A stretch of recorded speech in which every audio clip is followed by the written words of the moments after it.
an unconstitutional hoax.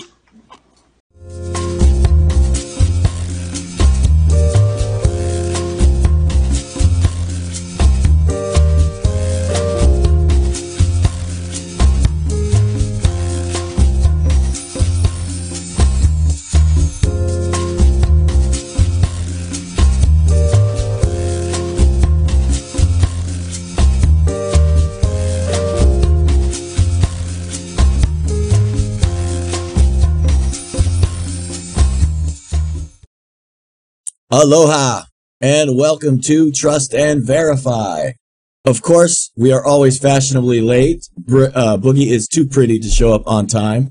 As usual, it wouldn't be a TAV show without us having some small technical difficulties. So we're here. We're here on a little bit close to on time. I know Enabler Abe is always mad at me because I'm late to take him to his geriatric appointments. But I told him today he had to take his Geritol first so that he could stay up for this. But before we get to the show, which I know is going to be awesome, we got to introduce my friend, my partner, my co-host, Boogie Bumper. Boogie, what's up, brother? Not a lot, James. Thanks for having me once again. Thanks to everyone for joining us in the chat. It's an absolute pleasure to see you there. Hope you've had a lovely weekend. I certainly have. Just on the tech difficulties, James, can we open the kimono a little bit, just straight off the bat? Straight away. I just want to open the kimono. We laugh about it. We make jokes about it. And, you know, we get a little bit of shit from time to time, like friendly banter from people who watch our show. But think about what we're actually doing here. We're across 5 different time zones, okay? So we're on 3 different continents, you know? So I'm down here in Australia, you're in Hawaii, and we're going live to the East Coast, the Central, and the Mid and the West Coast of the United States. And we do it all on a budget of, get this, folks, zero.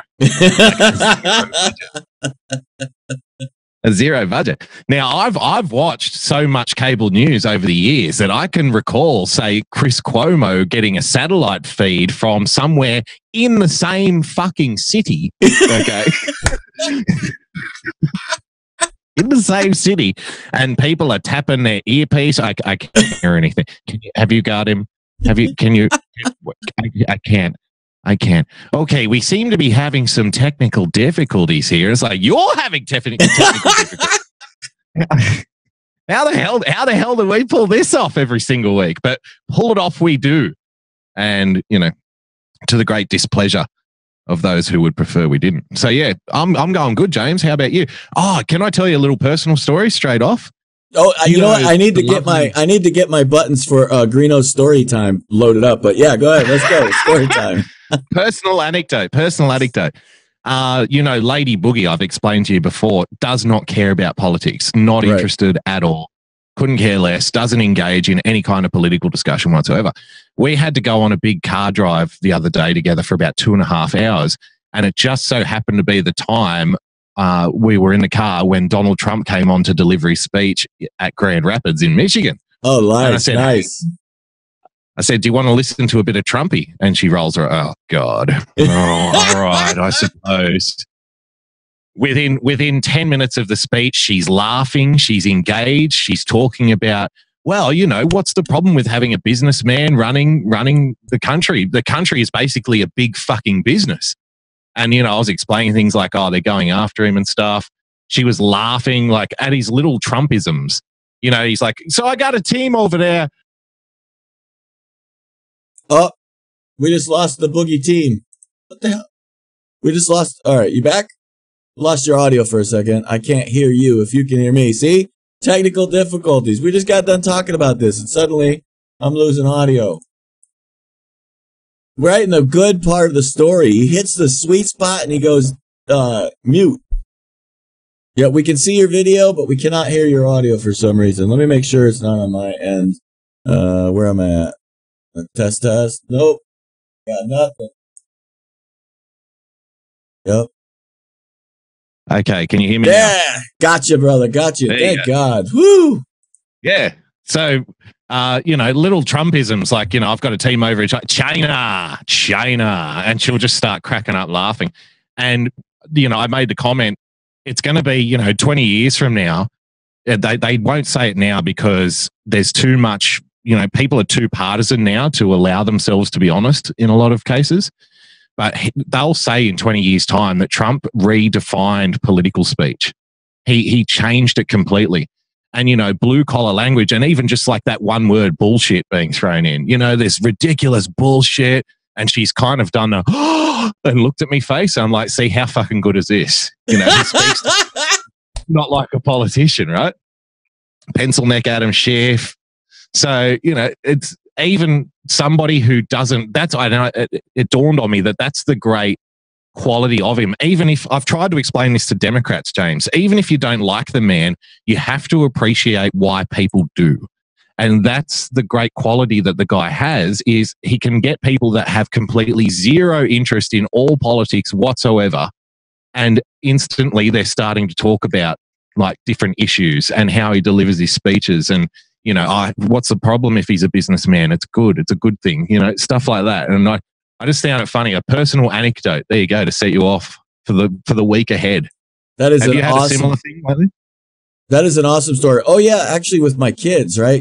Kids are young, right? They're young and dumb, just like we were young and dumb, but yeah, my own children have, because, a lot of times they're walking around in the background and they're hearing me, shout into this microphone, all hours of the night. And so things rub off, they're like, really? I didn't know that was true. And then they'll do their own research. And then you see them, talking to their friends, and even my daughter, I got to tell you, this is a little personal anecdote. Man, we need Greeno's story time for real. We have lost control of this show. But a real quick story time of my own is that my daughter has this friend that just like can't stand Trump.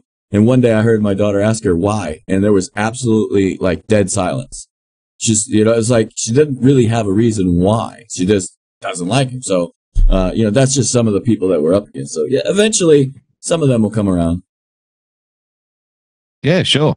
What was I going to do? You were going to regale us with a great story. Yeah, I thought I had the story sound available, but I don't, unfortunately. So, all right. I say it was a pretty good week for Donald Trump, I suspect. And I suspect that, the people in the corporate press, James, are aware of this. They are aware that it was a good week for Donald Trump. But then again, maybe all of us are under some kind of illusion here. Maybe we're all under Donald Trump's spell. Maybe he's hoodwinked us. He's bamboozled us, James. And how has he done this? The power of racism. Donald Trump has racist violence. Research points to a clear connection, James, between Donald Trump and racist violence. Racism is a poison. This comes from one of our personal favorites on this show, Salon. Racism is a poison that has flowed through the American body politic since before the founding of the Republic. The United States was founded on two great sins, James: the enslavement of black people and the genocide of the Native American people. Yes, because if you go back and read all of the, say, diary entries or correspondence from people who were aboard the Mayflower, James, the Puritans, they were saying things like, I just can't wait to get to the New World so I can kill a bunch of innocent people. Like, that's what I really want to do. 70 years ago, we unleashed hell on these motherfuckers. I think that's the way that speech went. Mm-hmm. The enslavement of black people. Donald Trump, to say the least, has not tried to find a cure for this poison. Instead, he has injected more of it into the country. Yes, by saying things like, we are one people who all bleed red blood and under one flag, one nation under God. He's injecting racist poison, James. Trump has done this in many ways. In general, he wants to reduce and ultimately take away the civil and human rights of non-whites and Muslims. Did you know that? What? Did you know that? That's one of the lesser known policy platforms that the Trump administration is running on in 2020. That's news to me. Luckily, Salon's on the ball. Trump and his administration have also committed to undermining the basic assumption that non-whites and Muslims, as well as LGBT people and other marginalized groups, have the same equal protections under the law as white heterosexual Christian men. Wow. James, it makes me wonder how he got elected in the first place. Right? How did this happen? How did this happen? I think this show, more than any other show, has but many times highlighted the fact that really their narrative, right, is that we don't exist, right? Trump supporters, we're all racist, but we don't exist. We're marginal. We're just a small minority of the country. We somehow won that election being the smallest minority in the country. So if we are white, if we are all racist, how the hell did we win the election? That's where their dual mindset here is incredible. But apparently the writer of this story has not heard of Blexit, has not heard of Walkaway, and has not heard of Jexit, or Jexodus, as some people like to say. These people are out of their freaking gourd. They can't be paying attention to the real world. Like, I don't know where you could live. I really don't know where you could live and write a piece like that. It's got to be some foreign country. It just has to. But James, they might not have heard of Blexit and they might not have heard of Walk Away, but you asked how did Donald Trump win the election? Well, you obviously haven't heard of Russia. You haven't heard of Mother Russia. Because how could you not have heard of Mr. Putin? Mr. Putin is a big fan of Mr. Trump. Mr. Putin respects Mr. Trump as a very good leader. We wish to help him be friends. Trump's white identity politics agenda is prefaced on ensuring that white people remain the dominant social, political, and economic group in the United States. He believes that the people of Puerto Rico, a U.S. Commonwealth where at least 5,000 people died in the wake of Hurricane Maria, are lazy and do not deserve assistance.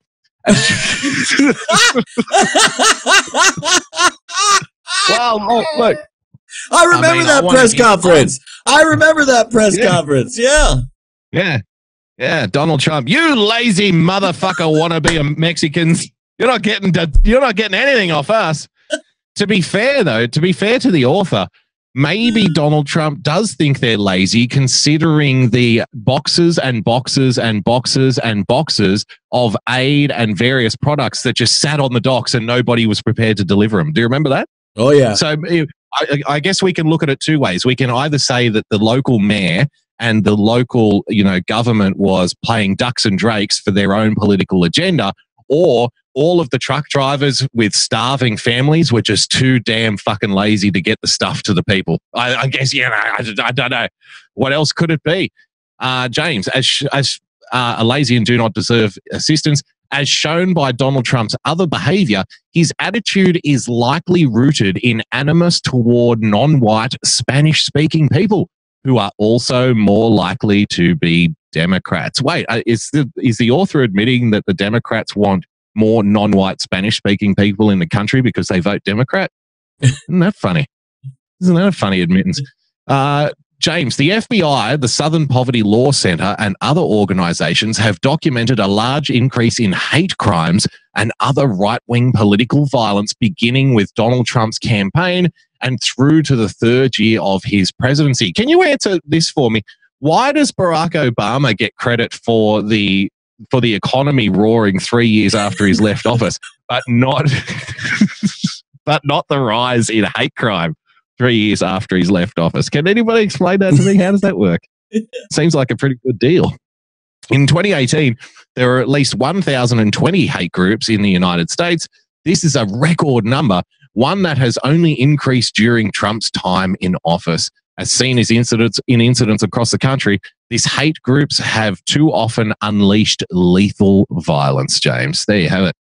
Donald Trump, the cause, the original sin, the cause of racist violence in the United States. Of course he is. Of course he is. And by the way, everybody in the chat room, you are now officially a member of one of those 1,020 hate groups, because you are members of the TAV show hate group. Apparently, because wonderful. Everybody can be labeled a hate group, apparently, in today's society, because I've watched them label people like, Fox News as a hate group. I mean, what? Come on. Those people aren't even on our side. I mean, it's ridiculous what's going on in this country with these kinds of rhetoric. And it's sad because they're continuing and perpetuating this false narrative. And they're actually the ones responsible for the hate and the violence, because they're ratcheting these things up. These things are going to go away. People don't have time for it. Look, the economy is booming to the point where for the first time in our country, first time in the world, for the whole history of the entire world in any country, a single country, America, grew their GDP by $1 trillion, that's with a T, trillion dollars in 1 year. One year. That's insanity that these people are talking down the economy. But then you add into that fact that Donald Trump told you he was going to do it up front. Up front, he told you what's our answer? We're going to grow our way out of these problems. So for another record that is set, which helps with all this racism, is we, for the first time in our country, have more available jobs in this country, open jobs, than we do people on unemployment. That's never happened before either. That is how you solve racism. You solve racism because you and that guy and those people and all of you are working together for a common mission every day.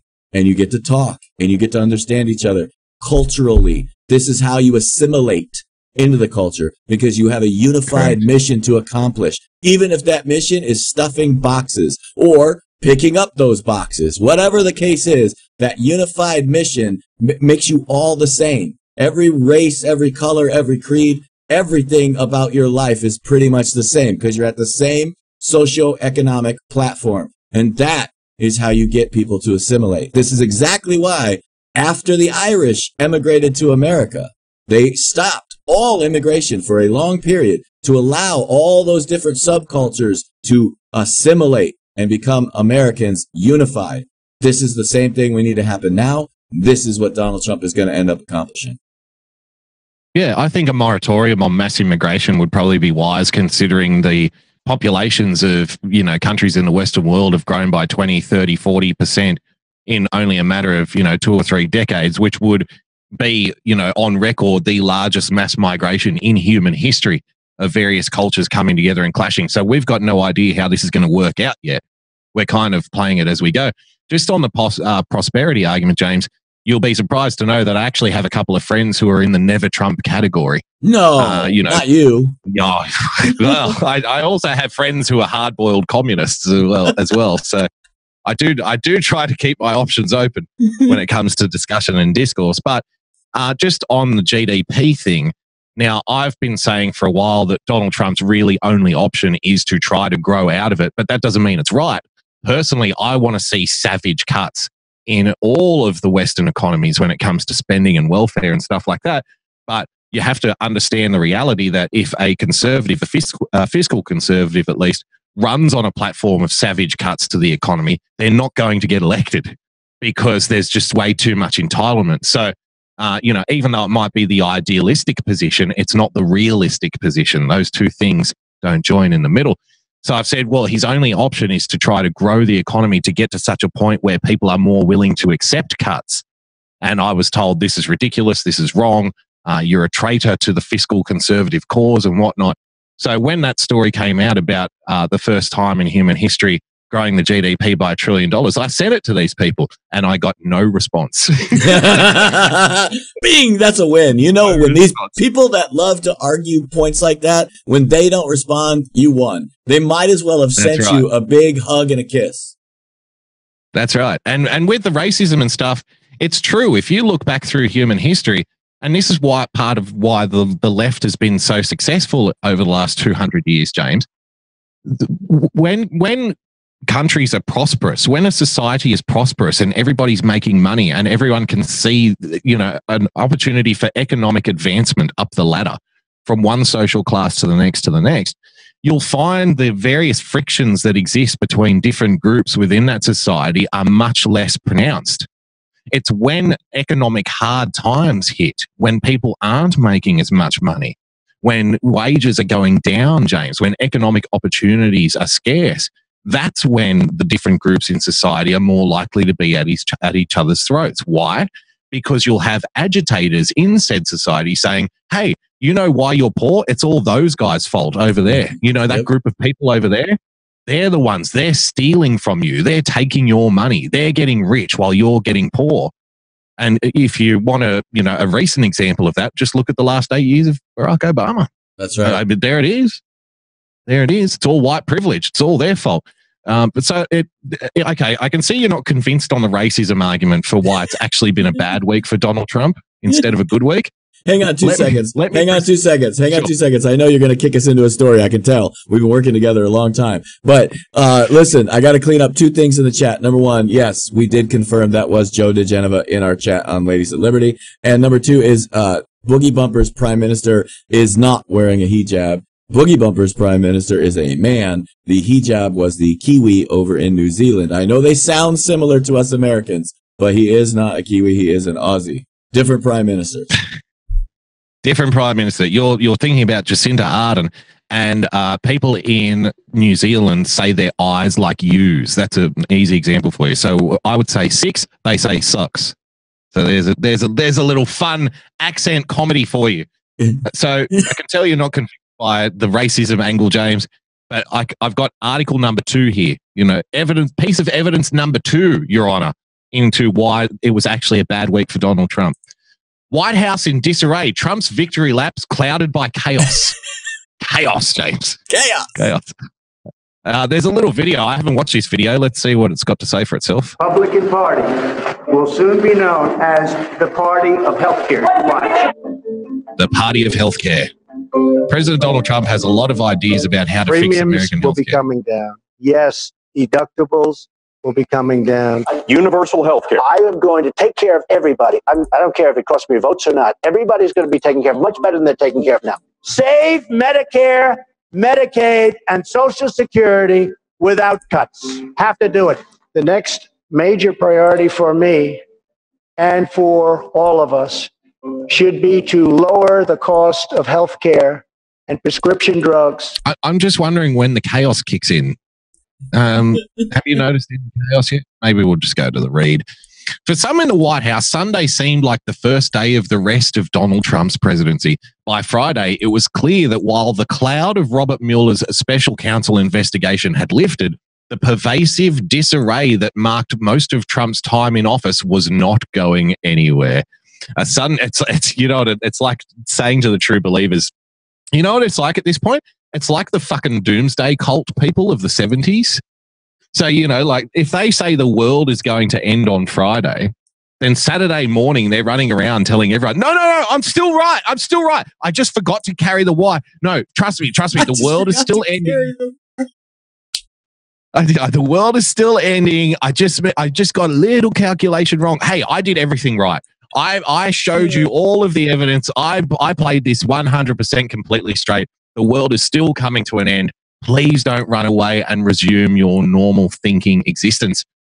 A sudden healthcare decision made after a heated Oval Office disagreement, along with a reversal on education funding, a confusing sanction mystery, and a still unfilled cabinet posts, revealed the chaotic practices and decision-making that have coloured Trump's term until this point are still ever present. Instead of clearing the decks, the end of the Mueller probe has only thrown a fractious West Wing policy and messaging operation into sharper relief. That some of the White House aides expressing regret in the investigation's end wasn't matched with a more effective strategy to harness the momentum into advancing Trump's agenda. That's left some White House aides expressing regret that the investigation's end wasn't matched with a more effective strategy to harness the momentum into advancing Trump's agenda. What the hell are they talking about? What else could Donald Trump do? There's nothing. What do you mean harness the energy? The energy has been harnessed because the people who were shooting Mueller report bombs at everybody else have now turned they've turned the cannon around and pointed it at themselves. Have you seen the ratings for Rachel Maddow, James, and other shows on CNN? I heard that Anderson Cooper had 450,000 people watching in a nation of 320 million or 340 million, however many there it is now. That's not exactly what Republicans and administration policy aides had in mind when it was announced last weekend that the Mueller probe was over. Many hoped the investigation's end might lead to an era of newly effective governing, a turning point for a president no longer preoccupied with an encroaching investigator. Exuberant officials and a buoyant president spent the week cheering the initial results of the Mueller's investigation, as laid out in a letter from Attorney General William Barr. In a late afternoon gathering last Sunday, aides convened in Press Secretary Sarah Sanders' office for a champagne toast after the Attorney General's Chief of Staff phoned Emmett Flood in Palm Beach with the president to brief him on the report. The intimate gathering of White House staffers was a sign of relief that flooded through the West Wing after the stress of an investigation that loomed for years was lifted. But, James, but the days that followed Sunday's champagne clinking in Sanders' office came as a surprise to multiple people in the West Wing, according to interviews with half a dozen officials and Trump associates, James. Now, we've gone from one unnamed source to half a dozen, so it must be true. There was no Rose Garden celebration ceremony. Trump gave no speech declaring vindication in the East Room. Instead, he made brief remarks before he climbed into the steps of Air Force One and was whisked away to Washington. So they're saying that there wasn't a real victory lap. Therefore, there should have been a real victory lap. But if there was a real victory lap, then it's just trying to wallpaper over the cracks of an administration that's in chaos. Are you following this? Are you following? I think the main thing to remember here is, James, Trump's victory lap clouded by chaos, as almost as much chaos as the jumbled reporting in this very article. James, is there chaos? Where is this chaos? Tell me about this chaos, brother. These people have lost their fucking minds. That's all there is to it. I mean, they just have nothing. They got absolutely nothing. Nowhere to go, nothing to see here. It's the reason you wouldn't have a victory lap is because Donald Trump's known he's innocent, completely innocent the whole time. So anything less than vindication was cause to go immediately to start, thrashing everybody. Like there was no celebration. The only time you're celebrating, like literally celebrating, is when you got away with something. That's what the politicians always do. That's why they act like that. Most people are just relieved. They're relieved. They're like, holy shit, thank God. These motherfuckers tried to kill me. They tried to crucify me. Thank God a jury of my peers figured it out. Because thank God I'm not going to prison for the rest of my damn life. Because some moron prosecutor decided that I was guilty. You see, that's the scenario that they're not taking into consideration. Again, it's all about throwing shade. Everything we see is about throwing shade. Why? Because in actuality, a news article got released, I think today, maybe yesterday, where I think it's The Hill that found out that there's actually 3 different conservative think tanks already solving healthcare for real this time around. Why? Because that's what we're going to run on in 2020. That's one of those issues. And I'm talking about down ballots. I'm talking about Congress. I'm talking about the senators, the Republican Party putting this together, and it's going to make sure that we have the solution to healthcare. And if the Democrats in Congress don't get behind it, that's what they're going to hang their hats on. See, we're going to fix everything. Donald Trump is not lying. He's trying to fix everything that the Democrats have screwed up and the Uniparty has screwed up for the last 100 years. I mean, we're talking like a very long time they have screwed this shit up. So he's trying to do it. Everything at once. It's like juggling 18 different items all at once. That's why it's very difficult to be the guy in charge. And that's why we always have needed a CEO of $1 billion company that's used to juggling that many things. Well, James, I don't know. I think you're wrong. I think you're missing a very big thing here. There was no victory lap because Donald Trump wasn't cleared of anything. He didn't get anything out of the Mueller report. You know how I know, James? Because I read Slate. You know how I know this stuff? I'm a genius. Only 29% of Americans believe Mueller cleared Trump of wrongdoing. There you go. Only 3 in 10, James, believe that Donald Trump was cleared. The White House may be celebrating, but it doesn't look like most Americans believe special counsel Robert Mueller's findings vindicate President Donald Trump. In fact, only 29% of Americans say they believe the president has been cleared of wrongdoing, while 40% say that they don't think he was cleared, and 31% just aren't sure. According to a Wall Street Journal NBC News poll, along the same lines, a Washington Post SCAR School poll found that only 32% believe Trump was exonerated on obstruction. I just wonder, because I've subscribed to the Washington Post, and I saw a lot of articles saying this does not exonerate Trump, that it's not over for Donald Trump. The Mueller report is just the beginning. There are more investigations. Look, here's a quote from Adam Schiff. We have plenty of evidence for collusion. Here's a quote from Maxine Waters. It's not over for Donald Trump. We're going to impeach him. And then it comes out and says, well, you know, hey, here at the Washington Post, we've done a poll. 32% believe Donald Trump was exonerated on obstruction of Washington Post readers, James. Yeah. That's huge. That's huge. But it's all about the framing, because these are the people who have been bombarded the most with the scare stories and the fear mongering about Donald Trump and Russia. And still almost 1/3 of them are saying, no, he's fine. He's clear. So if that doesn't tell you that it's a losing strategy, what does? Yeah, the best poll I've ever seen is CNN's ratings, MSNBC's ratings. As soon as the Mueller report came out, all of them, all across the board, their ratings cut in half. Half! That tells you that the actual poll of the left is 50% of lefties believe that he was just exonerated. And 100% of MAGA people know he was exonerated.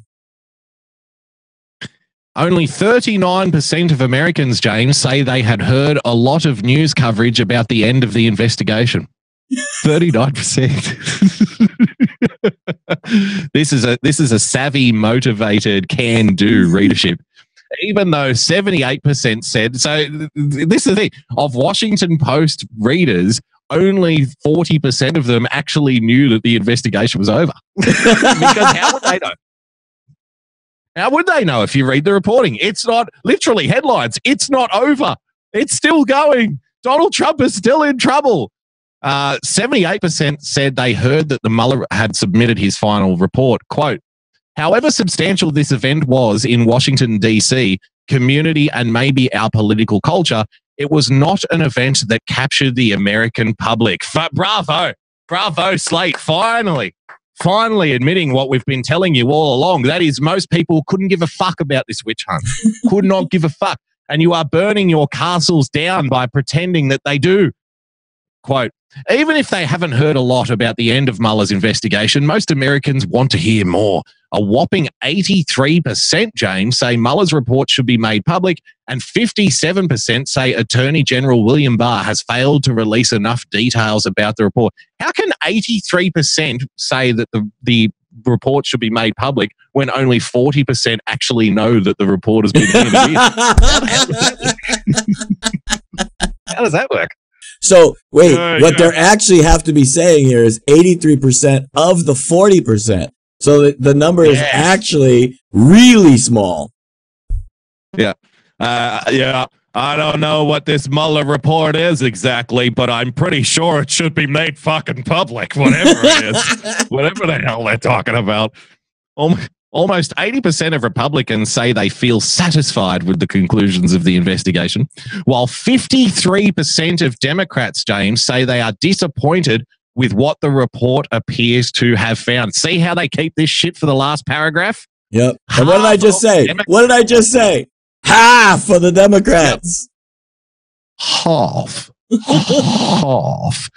So far, at least, Democrats remain firm in their conviction that Trump was guilty of serious wrongdoing, compared with 15% of Republicans. So you mean 47% of Democrats remain firm in their conviction. Less than half, James. Yeah. One more. I got another story here for you. You reckon healthcare is going to be the next big thing? What happened to ramming the wall right up their ass? That's happening this week. That's coming this week. We're not going to campaign on it. Yeah, this week. This week the wall's going to start getting shoved up their ass. So it's not a campaign issue. Well, goody. Well, allow me to loosen that orifice for our Democrat friends on the other side and prepare for incoming. Mulvaney, only something dramatic will stop Trump closing the Mexico border, James. Something dramatic. That's not like Donald Trump to do something dramatic. The Trump administration reiterated on Sunday the president's threat to close the border with Mexico, regardless of potentially severe consequences for the U.S. economy. That's actually true. And I know you and I see this a little differently, but that's okay. Trump's chief of staff said it would take, quote, something dramatic for the president not to make good on the threat this week. At the border, those who frequently cross between countries for work or family reasons worried about the impact on their lives. You see, isn't it funny? that there's nothing wrong with the border situation until I can be personally affected. Then all of a sudden it's like, what? You can't do that. You can't do that. You can't do that. Well, at least your loved ones are still breathing so they can go across the border, comrade. Yeah, let's talk to the Angel families who don't have that luxury. A surge of migrants from Central America has increased pressure on border points of entry. What, that fucking imaginary caravan? No, surely not. That's a conspiracy theory. That's a manufactured crisis, James. Remember 2 weeks ago when it was a manufactured crisis? Now all of a sudden there's a surge of migrants coming from Central America. I saw Dick Durbin today on TV say that, we need to keep giving aid to the Central American countries because if we take the aid, because there's a flow of people heading to the United States border. And I'm thinking, well, hang on. So what fucking good is the aid then if they're still coming? So you're already paying foreign aid. He says it's wrong to remove foreign aid because people are already fleeing the country. What the hell kind of whacked out logic is that? Like, obviously the aid isn't doing anything. Obviously the aid doesn't work because people are still leaving. But they're saying, oh no, we've got to keep giving these countries aid because otherwise more people will come. And I'm like, hang on, isn't that a manufactured crisis? Isn't this all fucking conspiracy theory? What the hell are you talking about? How could you get it wrong on both counts? On Saturday, the US State Department, James, announced it will cut aid to Guatemala, Honduras, and El Salvador, countries which Donald Trump accuses of deliberately sending migrants to the US. On Sunday, aides to the president repeated this threat to shut down entry points used by hundreds of thousands each day. White House Acting Chief of Staff Mick Mulvaney told ABC's This Week, the president had few other options in the absence of support from Democrats for more border security or legislative action to change immigration law. Quote, faced with those limitations, the president will do everything he can. If closing ports of entry means that's exactly what he intends to do. We need border security and we're going to do the best we can with what we have. Advisor Kellyanne Conway told Fox News Sunday, the soon-to-be single Kellyanne Conway, I think you'll find. By the way, if anyone knows Kellyanne, my email is theboogiebumper@gmail.com. I knew that's what you were going to say. So like, call me. Kellyanne Conway told Fox News Sunday the border was at melting point. Well, so is my heart, Kellyanne. Certainly is not a bluff, and you can take the president seriously. So is what happened to the manufactured crisis, James? Now it's a real crisis. Now it's a real crisis that needs your aid money. But you know what it doesn't need? It absolutely doesn't need any kind of wall, because to suggest a wall would just be merely feeding Donald Trump's manufactured crisis that doesn't exist, that really does exist, which is why we need to pay aid money to stop it. Are you following? Are you following at home? Yeah. Simple enough. Yeah, we're following their convoluted logic that makes absolutely no sense at all. But the president's going to shut the ports of entry down. We've known this for a while. We talked about it.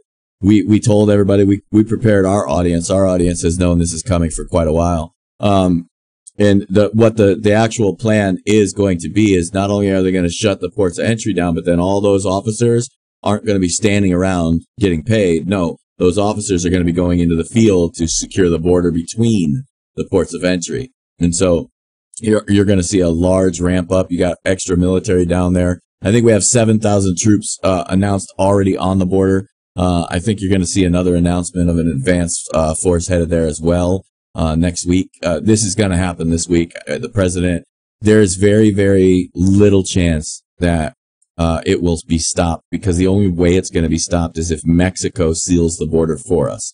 If Mexico seals the border on their side, they don't have the forces to do it, number one. They don't have the money to do it, number two. And so that's why it's going to happen on our side. But that's what the president wants. The only thing the president's going to accept is Mexico stepping up and sealing the border on their side.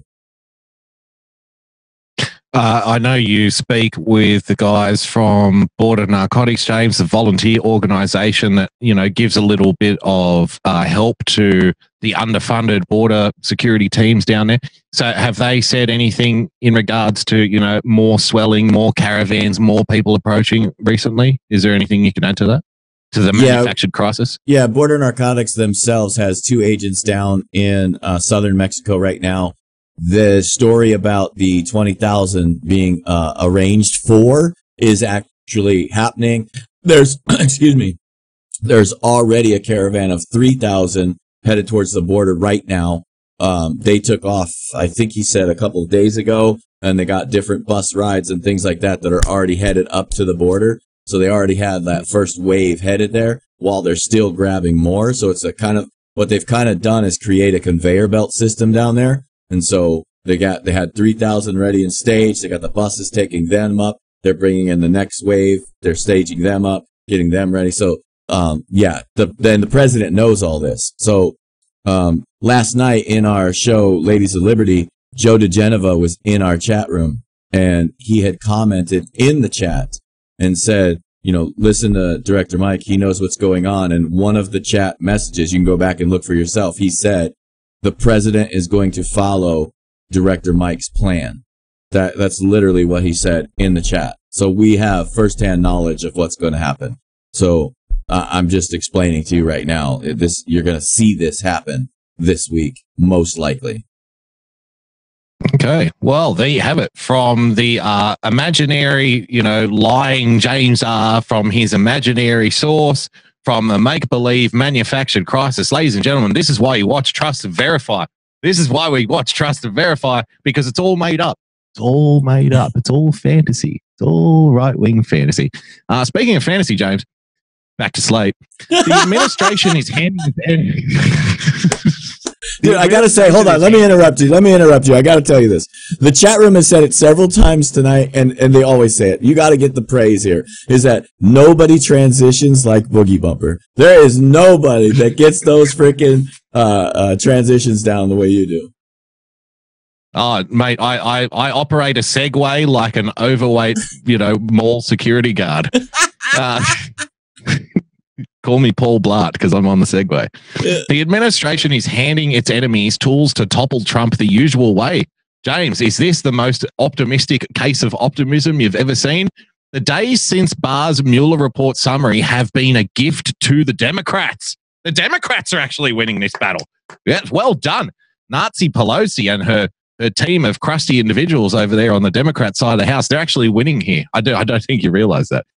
Just as President Donald Trump was supposed to be hitting his stride in his no collusion victory lap, his administration, at the behest of the disconcertingly influential acting chief of staff, Mick Mulvaney, now Mick Mulvaney is the problem, announced Monday that it was siding with a district judge's dubious ruling that the entire Affordable Care Act should be tossed. Given that Republicans lost the last election over healthcare, well, now they lost over healthcare, right? Now they lost over healthcare. If you had have asked Slate, a month ago why they lost the midterm election, it would have been because of Mother Russia. Because everybody knew that Donald Trump is Putin's cock holster. That's why he lost the midterms.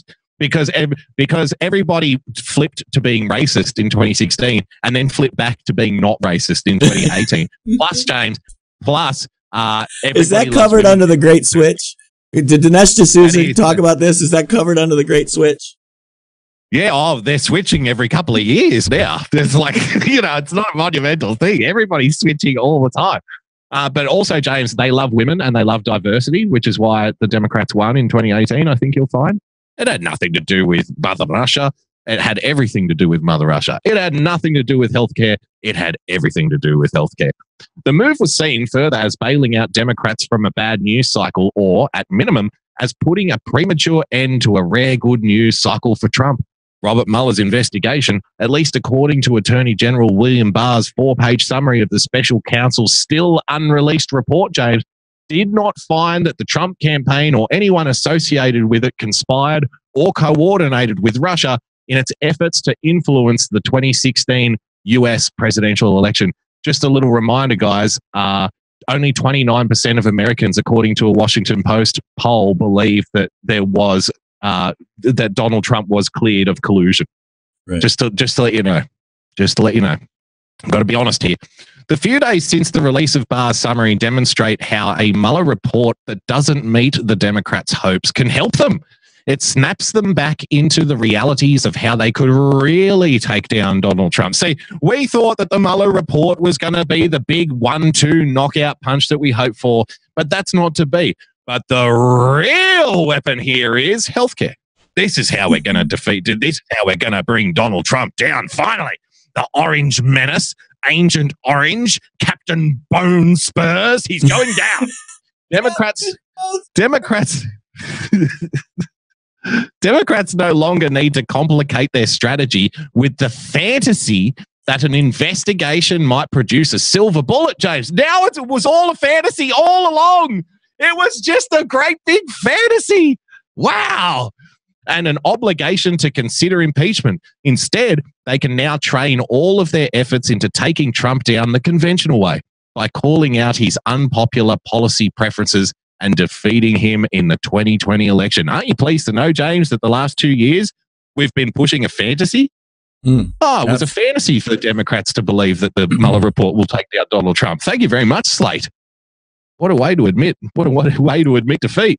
Wait, it's not really defeat because now we can really win on healthcare, right? That's right. That's right. Now they got to win. They're just going to win. They don't know why. They don't know how. And they're completely discounting the fact that it's the president's turn now. It's my turn. And I said it before the president said it, but the president himself said, my turn. Yep, here we come. So, the other thing I want to say here real quick is I predict stories exactly like that will disappear from the zeitgeist in probably next week, maybe the week after that. You won't see him again because William Barr, the Attorney General, literally told everybody, oh, you thought I wasn't going to release the report? Oh, yeah. By the way, I'm going to release the report. All 400 pages of it, only redacting the things that literally are against the law to show anybody else. And on top of that, when he does that, it's going to really sink the Democrat ship. And that's why you're going to see all these things are going to go away because nobody's going to want to draw attention to it. They're going to want William Barr to release it, and then it just get no coverage. It's just going to be, yep, report was released. Everybody's going to check it out. We'll tell you what happened in a couple weeks. That's how that's going to go. So you're going to watch. This story is going to get buried. They didn't expect that. They thought they had a play. They thought they had an angle. They thought they had Weissman in there to cover their ass. Nope, not going to happen. And they're going to lose all their political leverage because the William Barr also announced they are not going to give the White House a executive review privilege over that report. What does that tell you? What does that tell you other than the president is so fucking confident that that report has absolute dog shit in it that he doesn't even want to take a look at it. He don't even give a fuck what's in it. Release, do whatever you got to do it by the law. Let's kick these motherfuckers' ass. That's the president's attitude about it. Yeah, and William Barr, to his credit, the House Democrats are trying to threaten him with a subpoena to appear in front of a committee. He said, yeah, fine. Okay, I'll come and answer your stupid questions. I don't care. Yep. I've got nothing to hide here. They've really picked the wrong target by going after William Barr. The guy's got too much experience and he handles himself too confidently. Do you remember in his nomination, in his confirmation hearings, how with utter disdain he was treating the Democrats? He's like, hey, look, I don't need this job. Yeah. You either vote for me. If you think I can do it, vote for me. And if you don't, then don't. I don't care. What do you say to that? How are you supposed to come back from that? It might not all be over for the Democrats, though, James, just yet. And I want to give myself a little bit of a pat on the back here. I'm going to blow my own trumpet because here I've got some hot goss off the press from the Washington Post. I want to learn how to do that because I'll never leave the house again. Just don't do it live. That's all. That's the only thing I can tell you. Buttigieg is leaving Beto in the dust, James. My prediction for the dark horse. That's right. He's starting to wind up. And nobody was talking about Buttigieg but you. I want to be clear. Nobody was talking about him but you. What was it, 3 weeks ago? 2-3 weeks ago? Oh, more. Maybe a month ago. Okay. I think a couple of weeks after we mentioned it, Rush Limbaugh came out and was talking about him. But I'm not going to be daft and suggest that Rush Limbaugh is ripping off Trust and Verify because that would just be dumb. That would be stupid. There is no way that Rush Limbaugh is even listening to this show. He does not know that we exist. And that's the reality. That's the reality. But, it was only a matter of time before other people saw how dangerous this guy was. And now Democrats are starting to figure it out too. Look at this. So remember we explained how this system of, filtering ideas and talking points works in the liberal corporate press, James. It starts on those fringe pages like Slate and Salon.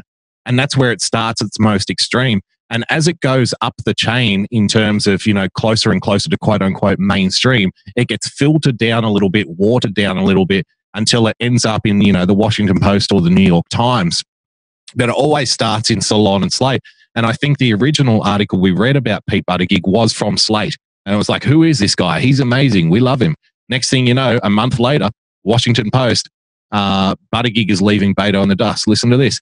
He's a Rhodes Scholar, a Navy veteran, the young mayor of a mid-sized city. He was elected to lead South Bend, Indiana at 29, and he's now 37, and apparently moonlights as an Arabic translator for hospital patients in tragic need. The hopeful gay millennial candidate has come out of nowhere and caught the nation's eye. Cory Booker, formerly America's sparkliest young mayor, must be grinding his teeth. Buttigieg has distinguished himself from the current Democratic field and from most politicians generally by seeming to have a well-thought-out and comprehensive position on almost any topic. He's developed an opinion on everything from white nationalism. Well, that's the big one. That's what everybody wants to know, what you think about white nationalism, Pete. But a larger context of not just an economic anxiety, but a larger context of disorientation and lost community and identity. To Chick-fil-A, he does not approve of its politics, kind of approves of its chicken. Potential voters approve. Last weekend's Emerson poll showed him shooting up to third place in the race in Iowa behind Joe Biden and Bernie Sanders, James, and ahead of Kamala Harris and Elizabeth Warren. Let's see Pete's ad here. Younger voters is not just about tactics and mechanics. It's about what you have to say. Now, I'm thinking about what the world is going to look like when I reach the current age of the current president, which is the year 2054. And if you're thinking about what you'll be doing in 2054, the world just looks a little bit different to you because you know that you're going to be picking up the pieces of reckless policies that are being made right now and the things that are not being done right now to secure us. When I ran for mayor in South Bend at the age of 29, young people responded powerfully. Seniors responded even more powerfully because they care a lot about the future. And so we aim to be inclusive in our message. And to really find a way to connect with everybody where they are. Yep. He seems pretty confident, doesn't he? He's got a good demeanor and he speaks well. He's not overbearing, but he's not, a polished political product, which I think would actually turn people off. Kirsten Gillibrand released 12 years of her tax returns and called President Trump a coward from a stage outside the Trump-branded high-rise in Manhattan. See, Kirsten Gillibrand doesn't get it. Those are circus tricks. Those are PR circus tricks to try and get a little bit of attention on yourself. This guy has become third in the running, probably in part due to his pedigree, which, like I said, veteran, millennial, gay guy, Rhodes Scholar. Okay, he ticks a lot of boxes there for a lot of people on the left, on the progressive side of the aisle. But then when he actually talks, he doesn't talk to you like a politician would. He talks to you like a quote-unquote normal guy, which I think is what people are craving. So I know you're not convinced yet, James, but there it is. Like the dark horse that we highlighted a month ago when nobody even knew his name, all of a sudden he's now third in the running behind Joe Biden and Bernie Sanders. And Biden, I think, his time is coming to an end just quietly too.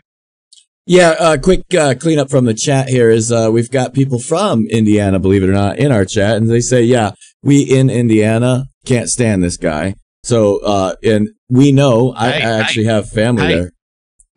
People in New York can't stand Donald Trump either. That's right. That's right. I'm just cleaning up the chat. We all know that. We're all realists. But the best comment was that Sinsoak said, we're never going to have a President Buttigieg. I love that freaking comic. That Buttigieg. Yeah. So, look, he is dangerous. Make no mistake. There's a reason why they just took Joe Biden out of the race. Like the Democrats, I want to be clear about this, crystal clear. It's the Democrats that took Joe Biden out of the race. It's the Democrats that took Kamala Harris out of the race. It's the Democrats that are clearing the field. And it's the Democrats writing puff pieces like that. So you need to understand that no matter what happens from inside the Democrat politic party, we're telling you that Buttigieg is being elevated in stature. They're pushing him to the top of the ranks. They did the same thing with an unknown senator from Illinois. Just remember that. They did the Correct. exact same thing with an unknown senator from Illinois, and we call him shit for brains Obama. So just remember that. Yeah.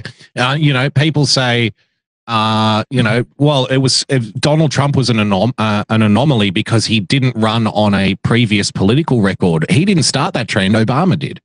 That's right. Obama was the guy. Well, how long was he in the Senate when he got elected? What, like 2 years? Yeah, Something and, like he, that? and he voted present almost every single vote. And Yep. that's a telltale sign. Yep, he just coasted through. So we're now in the age of where, the Democrats, for all of their failings, the people who run these parties, and I'm not talking about the politicians even, I'm talking about the big money, the backroom boys, James, the faceless men, you would call them, who actually, dominate Democrat Party politics and Republican Party politics. The people who live in country clubs and not in, the halls of power at Capitol Hill.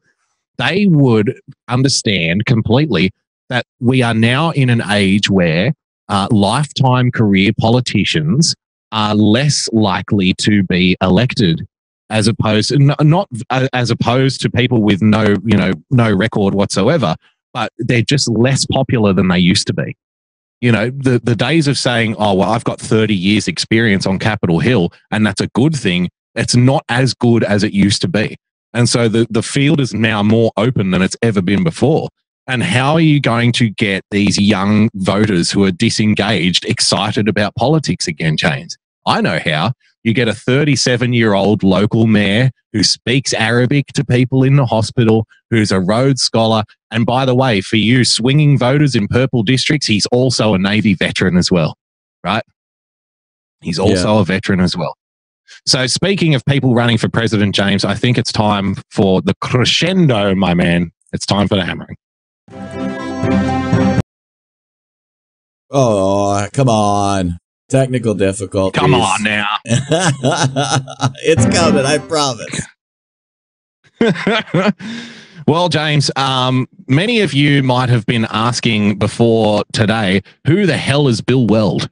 Have you ever heard of Bill Weld, James? No, sir. I try to keep up with American politics, but I'm afraid sometimes I guess I'm nastily afflicted by the tyranny of distance that I can't keep up with every single personality doing every single thing. But it appears like Donald Trump has his work cut out for him trying to remain the nominee because a guy named Bill Weld has burst onto the scene with an interview on MSNBC, really trying to win those Republican hearts and minds, James. And he's going to challenge President Donald Trump. Let's have a look. You got a lot of people running, but only one person's going to win. I hope you know who that person is. President Trump expressing confidence as more and more Democratic candidates are entering the 2020 race. A recent poll shows he has approval from 90% of Republicans right now. Despite that number, and 33% of independents. That's vital. That's vital. our next guest is considering challenging him in a GOP primary. So joining me now, William Weld. He is the popular former governor of Massachusetts. Welcome back to the broadcast, Governor. He's so popular, he's not in office anymore. He's so popular, most people have never fucking heard of him before. Good to see you. And Alex, it's good to be with you. well, thank you. These numbers, though, you just saw the approval rating among Republicans, 90%, sir. So does that at all discourage you as you consider exploring a challenge to him? You mean you didn't think he was referring to me when he said only one person is going to win? Well, Well, you know. how am I going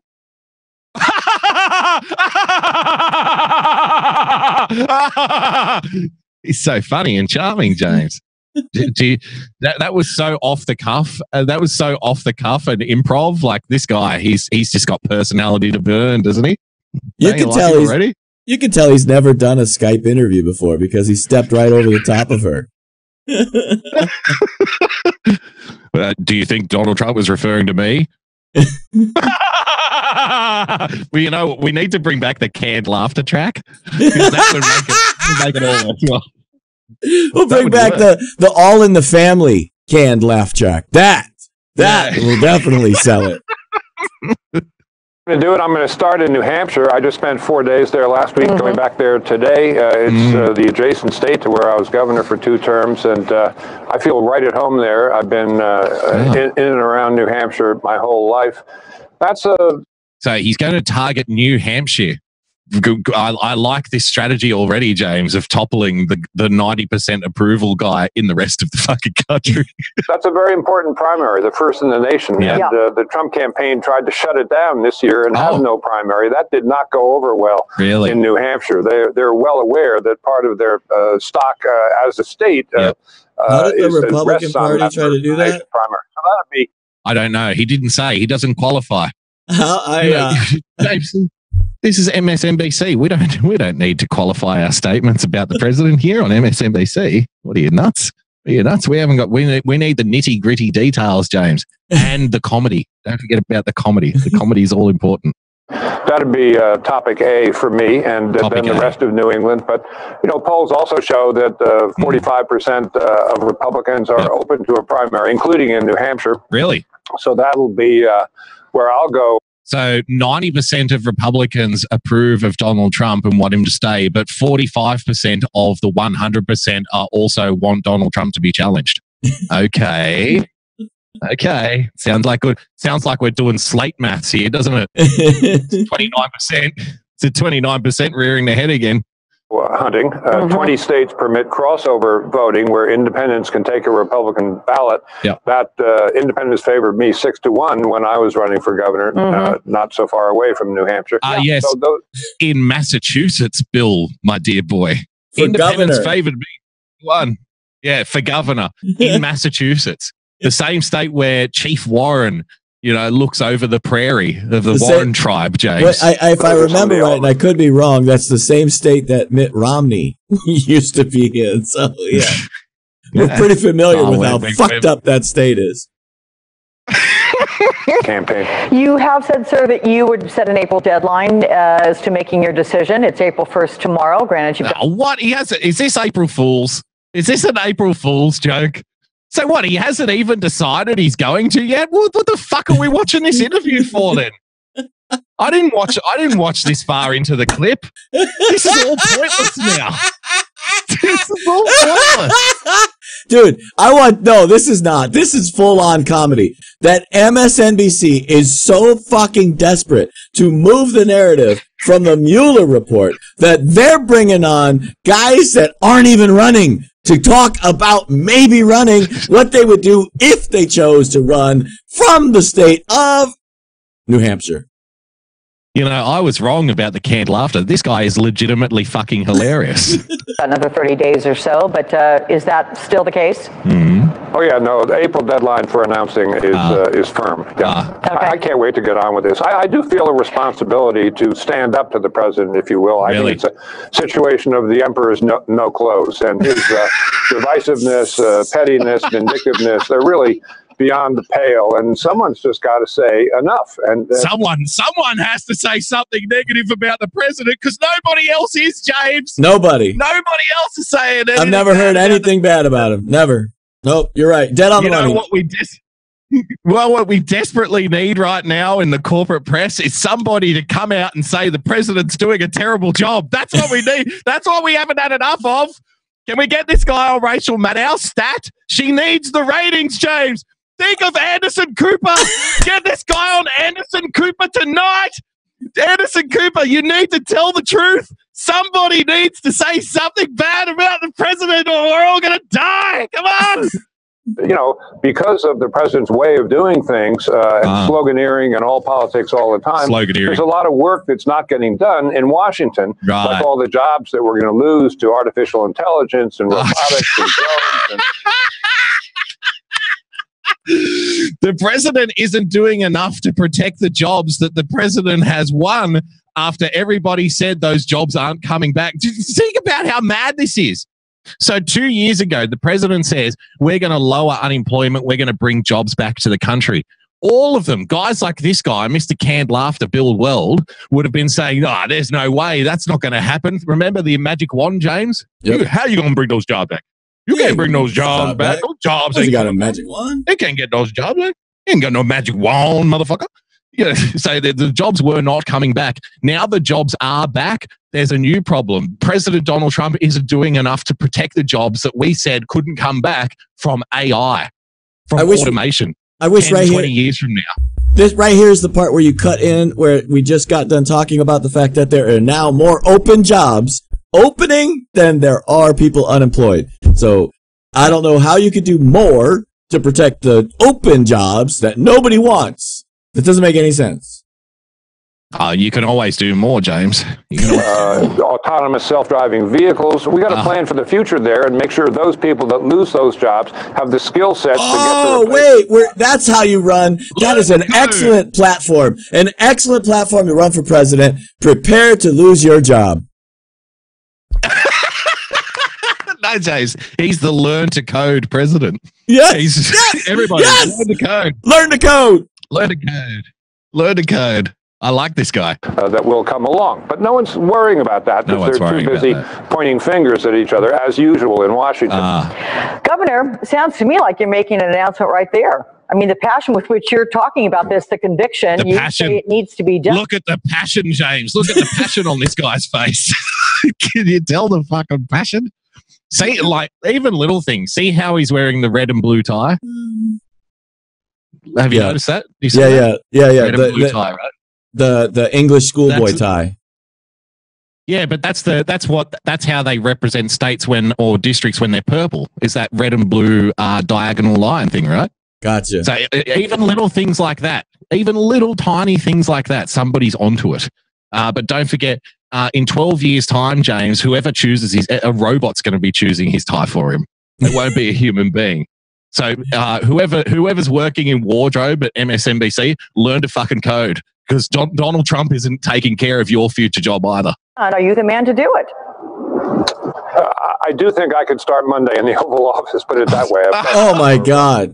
You couldn't start Monday at Taco Bell.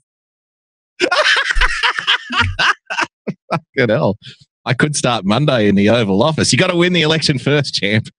There, you got to win the election first. James, the comedy stylings of Bill Weld, the unknown governor from Massachusetts, who cares so much about the people who didn't have a job 2 years ago that he wants to get rid of the guy who got them the job 2 years ago because they're going to lose their job in 10 years anyway. Ladies and gentlemen, he's a star.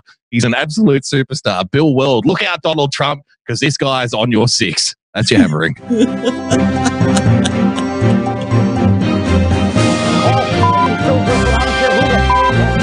Stop the hammering.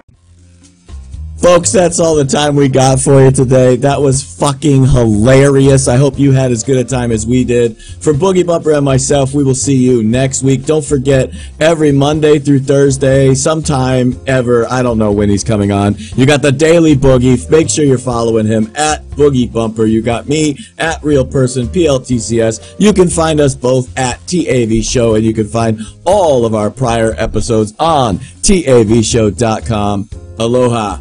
Everybody have a great day. Victory is not winning for our party. Victory is winning for our country.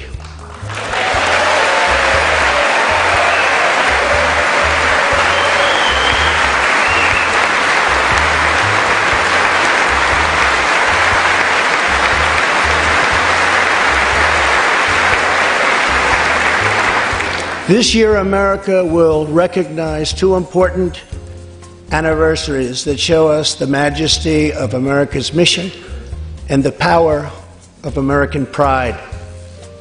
In June, we mark 75 years since the start of what General Dwight D. Eisenhower called the Great Crusade, the Allied liberation of Europe in World War II.